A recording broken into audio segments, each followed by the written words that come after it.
This is the video lesson for solving more spring and elastic potential energy problems. The learning target for this lesson is, I am learning to use the equations for Hooke's law, spring potential energy, and conservation of energy principles to solve real-world and AP-style problems.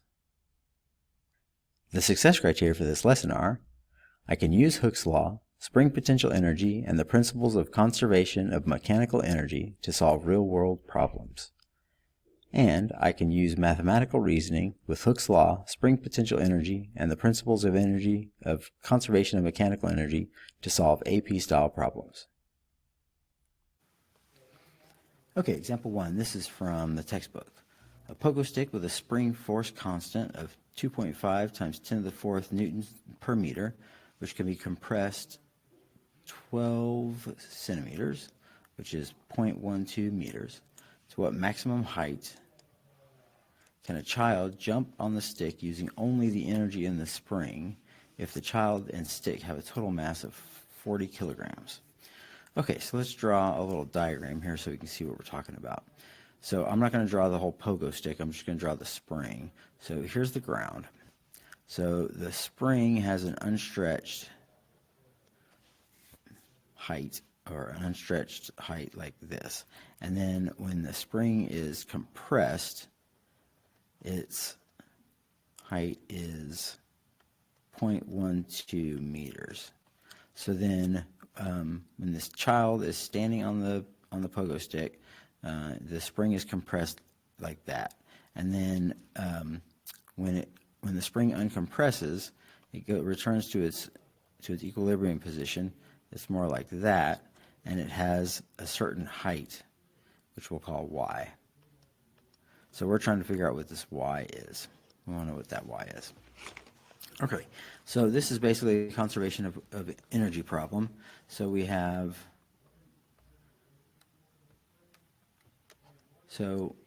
a spring constant plus spring potential energy plus gravitational potential energy initial is equal to the final spring potential plus final gravitational potential. So we can start with, there's no gravitational potential energy because the pogo stick is on the ground. But we do have initial spring potential energy because the spring is compressed. And then we have, after the spring has sprung, if you will, after the kid has bounced up on the pogo stick, we don't have any spring energy because the spring is no longer compressed. But we do have gravitational potential because the pogo stick is in the air. Okay, so our equation for U sub s is 1/2 kx squared, and our gravitational potential energy is mgy. Okay, so U sub s naught is going to be, so we're talking about U sub s naught is equal to U sub g.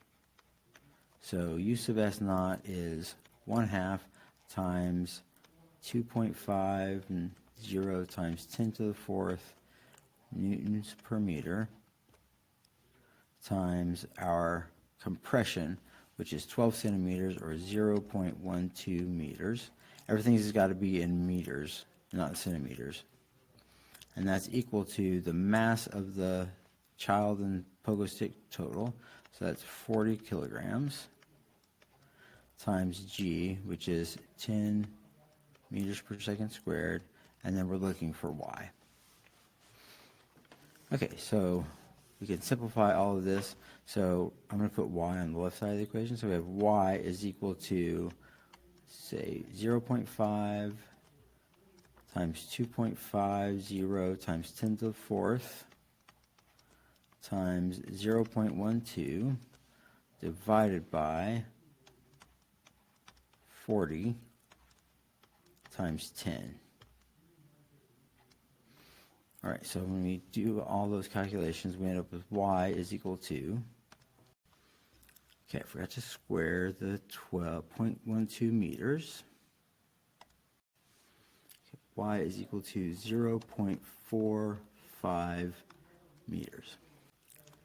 Okay, so let's look at all the units here so we see how all this works. So we have 2.5 times 10 to the fourth newtons per meters. So a newton is kilograms times meters per second squared.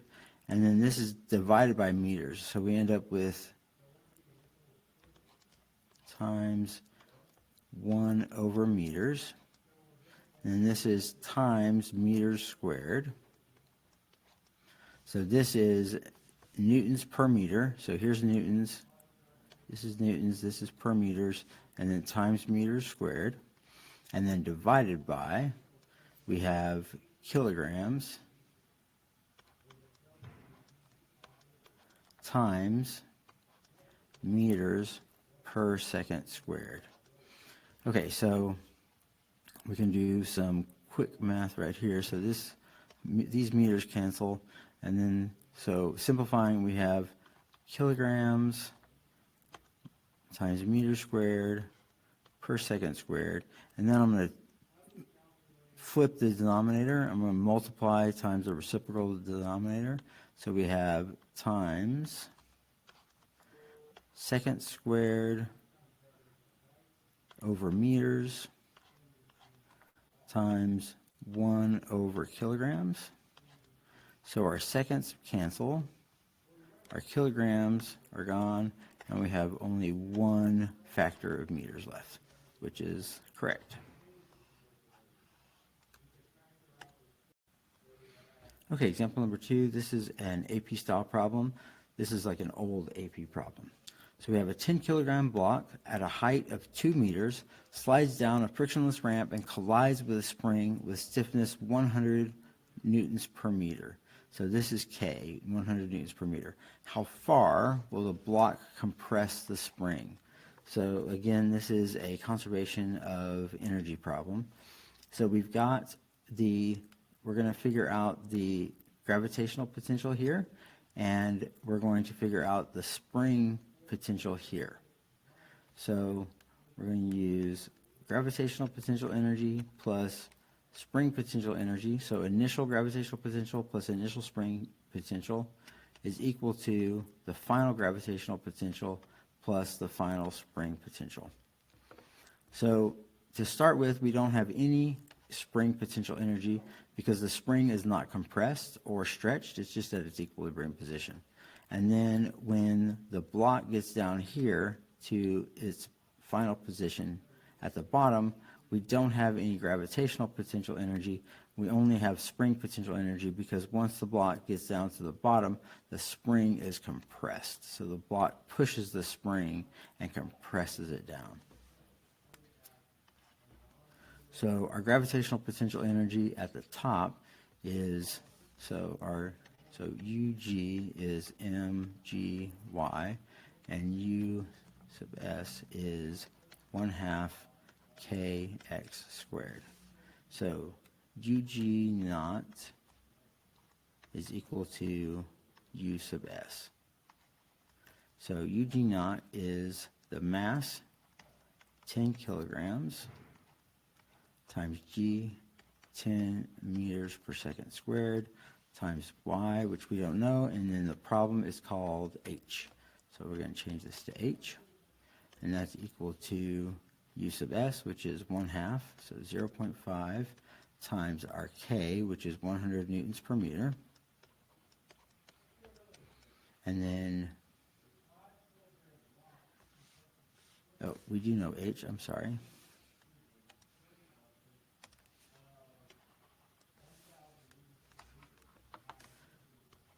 So h is 2 meters, and then we're trying to find how far the block will compress the spring, so that's x. Okay, so doing some simplification here, 10 kilograms times 10 meters per second squared times 2 is 200, and that's kilograms meters squared per second squared, so that's joules, and that's equal to 0.5 times 100, so that would be 50 newtons per meter times x. So x then is equal to 4 meters. Okay, this is an AP problem, example number 3. A block of mass M is attached to a horizontal spring, so we have mass M is attached to a horizontal spring as shown and is free to move on a horizontal surface at a height h above the ground. Friction between the block and the surface is negligible, so we can ignore friction. The block is initially held at rest at a position x equals minus a, with the spring compressed. The block is released and it moves to the right, passing position x equals 0, at which point the spring is at its unstretched length with speed v naught. The block then momentarily comes to rest at position x equals plus a. Which of the following is a correct expression for the total mechanical energy of the system consisting of only the spring and the block after it is released? Okay, so we're talking about only the spring and the block for the system. So we don't have any potential energy, no gravitational potential. So A and C are out. No gravitational potential because we're not talking about the spring, block, earth system. If we included the earth as part of the system, then we would have to include gravitational potential because we have a height h. But since there's no spring, block, earth system, just the spring and the block, then we don't have gravitational potential. Okay, so we're down to B and D. And we know that when the block gets out here to x equals plus a, the velocity, let's just call it velocity, we'll just call it velocity f. Velocity f is equal to 0. So our kinetic energy at F is equal to 0. So if we had this term, this would be 0. So we only have spring potential energy. So spring energy is 1/2 k times x squared. So our x here is going to be a. So x equals either plus or minus a. So when we plug that plus or minus a into x, you get squared, so the sign drops off. So what we have left is d, 1/2 k times a squared. Okay, example number 4 is also an AP problem. Okay, so at time t naught, a block is held at rest against a compressed horizontal spring. So we have block at rest, compressed horizontal spring, as shown. The total mechanical energy of the block, spring, earth system, so we're talking about block, spring, and earth, is E naught. The block is then released, slides down the track, and is traveling on a flat section of the track at time t sub 1. The total mechanical energy of the block, spring, earth system at time t1 is E1. Friction between the block and the track is negligible. Which of the following is true of E1 and E naught?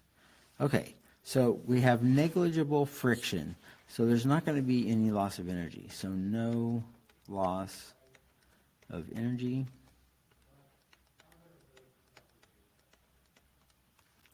So no loss of energy.